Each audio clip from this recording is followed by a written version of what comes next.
Good afternoon, everyone. Good afternoon. How you guys doing? How you guys doing? I hope everybody is fine. We left off yesterday, with my journey. We were speaking about my journey. So, so basically, I told you that I discovered I was pregnant, and by a stranger. If you haven't listened to the previous video, I think you have to go and connect with that in order for you to understand what I mean by stranger. So I'm still at the same spot. I'm just standing right now, and I'm hoping you can hear me. I'm still in this beautiful view and this beautiful place, you know. So yeah. So So as I was saying, I was pregnant, you know, and I mean, like, when you're pregnant, you are pregnant with someone, you know, even though you are the baby carrier, but obviously somebody made you pregnant. So as I said, the baby daddy was back in his home country, so I had to obviously inform him. And the cheapest way that I knew how to do that by was to send him an inbox on Facebook. So that's what I did. I inboxed him. I told him, listen. So so I did a test after a month or so, and the test came back positive. I am pregnant. So he said, okay, fine, I'm in a meeting. I will get back to you. We'll speak. So, okay. It was good. And obviously I waited. So obviously during the waiting process, you have to also make decisions. You know, what are you going to do? Are you going to keep the child? Are you able to afford the child? What is the plan? Because I had just recently broken off from a bad phase of depression, you know. I had just recently broken off from a phase of depression, the year 2017, around about September month. And now it was September, October, November, December, January. This happened, and this was around about February. So I was 5 months out of depression. I was free. I was excited. I was looking forward to life and doing life, you know, starting up my business, starting up my plans for that year. But now I was presented with this. So my first thing was, what are you going to do, Andiswa? You're unemployed. You're not in a relationship with this person. It was just a fling, you know. It was just a fling. It was meant to be fun. Yeah, it was meant to be an experience, and so on and so forth. But unfortunately, here you are pregnant. You are turning 30 this year in August. So what is the plan? You know? And I mean, I already knew that I wanted a second child. As I've mentioned, I thought I was going to have my second child in wedlock. So I already knew that I wanted a child. And I already knew that I wanted a baby girl because I had a boy child. But I didn't envision it happening in that manner, you know. So now what was I going to do? And definitely I have a strong belief about being against depression. Being against abortion. And that was not because of any biblical anything like that. It's because I had previously in my teenage years had an abortion at the age of 16, and that was without my parents' concern, and they didn't know about it. Yeah, but I managed to have an abortion. So that's something that I had shared previously on my other platform, my Instagram page. And so I will definitely do a video about it here as well on this platform. So So after that, I told myself that I would not have another abortion again. So I had my firstborn, which was my son, who is now 13, and then now this was a second child. So I was definitely still against having an abortion. So for me, that was not going to be an option, you know, regardless of what he would say, you know, regardless of what he would say about it. but for me it just wouldn't cut it, So yes, so what happened is I made that call and he got back to me. So his words when he got back to me was, do you want to have a child with a married guy, And I mean, during our meeting, I did not know that he was married. He did not say that. He was not upfront and honest about that. I do not date married men. I do not like the idea of dating a married man because I want to get married myself, and I don't want to waste my time, dating a married man. And I mean, like, a married man belongs to someone else. And there's a lot of biblical, because I'm a born again Christian, there's a lot of biblical, adultery and all of that. But it's just not for me, even if I was not born again, even if I was, not a Christian, it would not be something that I want, because I want someone who's mine, who is, who's my person, I want someone who's my person, someone I can plan a future with, someone I can plan and do things with, someone I can call any time of the day or night, someone that will be there for me, And I think obviously there's conditions and there's restrictions when you are dating a married man. I've heard people that are dating married men, they can't call them, the man has to call them, and so on and so forth. So it has never been my thing, and also I don't want to inject pain on another woman like that, but I don't want to sound like a saint or anything. I would date someone who says, and I previously have dated someone who said, I've got a girlfriend, and because my thing will be, okay, so where is your girlfriend right now, and why are you wanting me? And obviously the person would say, I have not yet made a decision that I would spend the rest of my life with her, or there are things that whatever excuse there is. So I would find, like, okay, fine, they're still on the market, so I would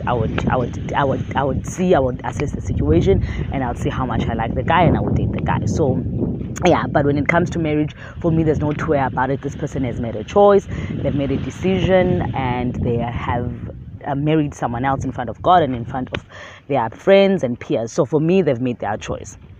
So that was fine. So he told me, do you want to be pregnant by a guy who is married? Do you want to get pregnant by a guy who is who's moneyless, And I was like, this guy is talking about, do I want, almost like we are in a phase of, I'm in a phase of saying, give me a child. The thing is, I am pregnant. I got pregnant in our engagement, in our moment, in our 3 minutes or 3 seconds or whatever. I got pregnant. So what was this all about, And I said, like, the thing is, obviously, that was the feedback that I gave him. Listen, it's not about me wanting to, it's about me being right now.